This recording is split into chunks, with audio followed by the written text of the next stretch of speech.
I still have the same problem with the fuel tank with the RUCKUS. This is the old pump right here that burned up. And I know that with all the symptoms that are going through my mind that there's a reason for this, except I can't find the flaw. So I'm going to start in the basics. Now what we're going to do here is I'm going to videotape this. I'm going to completely tear down the starter, or I mean the fuel tank circuit, and show you what lies in the fuel tank, which no one ever, think about it, no one ever looks at it. You fill it with gas and it takes care of itself, right?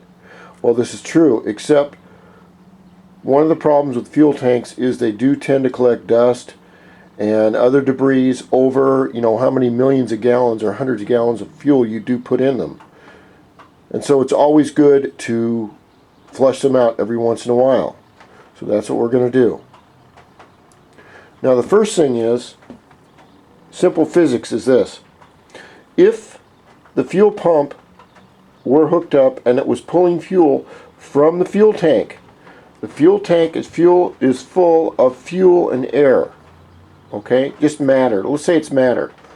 But as the pump sucks the gas into it, it creates a vacuum in the tank, which means if the fuel leaves the tank, there has to be a vent system for new air to get into the tank. Otherwise, the pump can't suck anything if the tank were a completely sealed unit.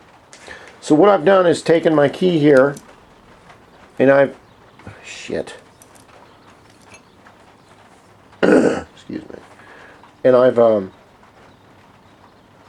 taken the cap off. I've taken the rubber O-ring off.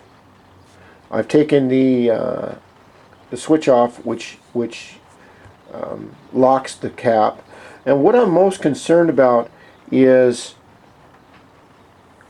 the way this vents is, this cap right here, that's as far as you can tear it down. Okay, but it has to have a vent. In Honda and most of these companies, they design a vent where air can get in the tank, but that gasoline cannot tip out, generally.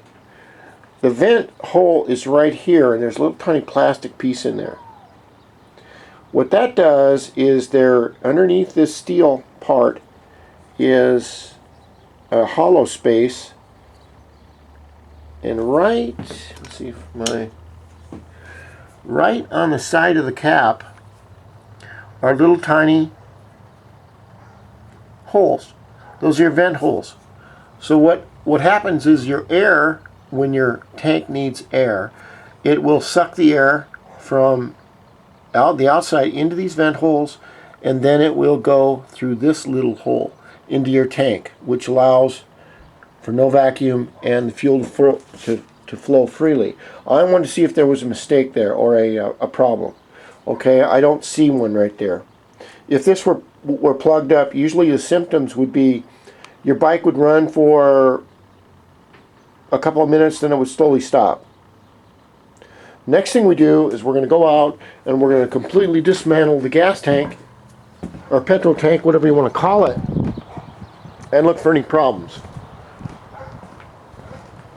I have taken a 4-foot hose and taken all the fuel out, or most of it, but see, when you look in there, you can't see that much.